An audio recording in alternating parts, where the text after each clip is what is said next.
A Bulgarian reporter has spoken to RT after she says she was fired and interrogated for exposing an Azerbaijani state-run airline's involvement with international weapons shipments.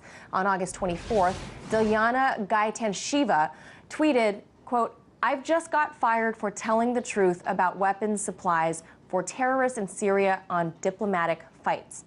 Her story was published in the largest Bulgarian daily newspaper in circulation back in July. Since then, Bulgarian authorities have interrogated her, demanding she reveal her sources, and she was eventually fired. Gaytandzhieva spoke with RT correspondent Anya Parampel and says her source is anonymous. Dilyana, can you start by explaining what exactly your scoop concerning Silkway Air was and how it's tied to wars in the Middle East? In December of last year, I was reporting on the Battle of Aleppo when the jihadists from Al-Nusra front, designated as a terrorist organization by the United Nations, retreated from their positions. I got inside 9 underground warehouses full of heavy weapons with Bulgaria as their country of origin.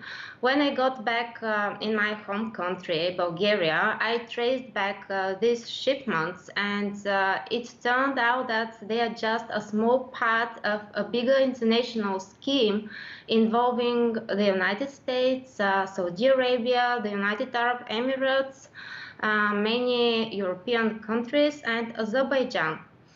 I received secret memos, which were a correspondence between the Bulgarian Ministry of Foreign Affairs and the Azeri Embassy to Bulgaria, with diplomatic notes for flights carrying weapons to different locations around the world. I mean Syria, Yemen, Congo, Pakistan, Afghanistan. So the scheme is, I'll explain in brief. Different private American companies chartered Silkway Airlines to transport Eastern European weapons under a secret CIA program for non-US standard weapons.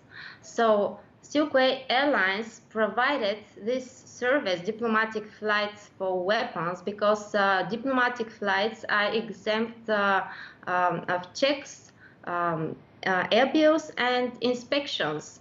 In this way, Silkway Airlines and these diplomatic flights transported tons of weapons to Syria, to Yemen, to Congo, to different war zones around the world under the cover of diplomatic flights.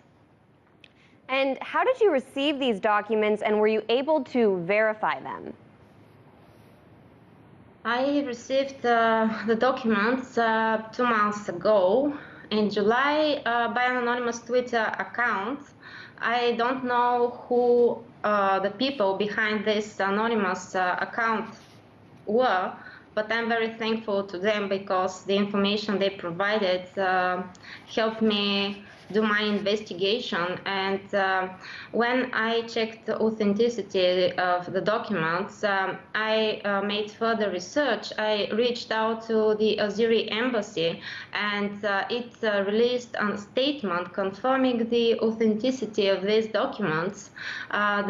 The embassy confirmed that they had been subjected to a cyber attack and urged Bulgarian authorities to investigate the issue, and the Bulgarian authorities launched an investigation, but not into the criminal scheme.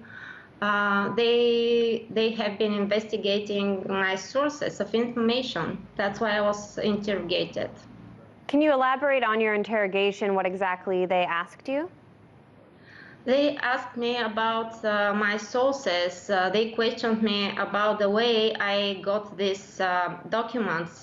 They didn't ask me in general about my findings, and they don't care about the scheme. They care about the source of the information I published. So you're saying authorities were more interested in your sources than the content of the story you exposed, which included getting Bulgarian-made weapons into the hands of Al-Qaeda's affiliate in Syria. Yet I don't have any answer by the Bulgarian authorities how Bulgarian weapons made it to terrorists in Syria. The official response by the Bulgarian government is that Bulgaria doesn't export weapons to Al-Qaeda, which is obvious. I don't expect the Bulgarian government to have a contract signed between the Bulgarian Prime Minister and Baghdadi or Julani, the leaders of ISIS or Al-Qaeda. This is obvious. But I provided information, I provided footage which was taken on the ground from the warehouses where the jihadists kept there and stored their weapons, and nobody, neither the Bulgarian National Security Agency nor the Bulgarian prosecutors asked me to provide this evidence.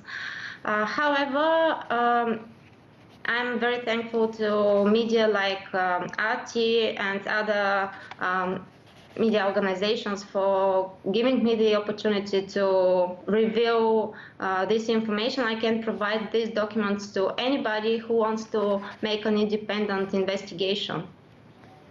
Dilyana Gaytandzhieva, thank you so much.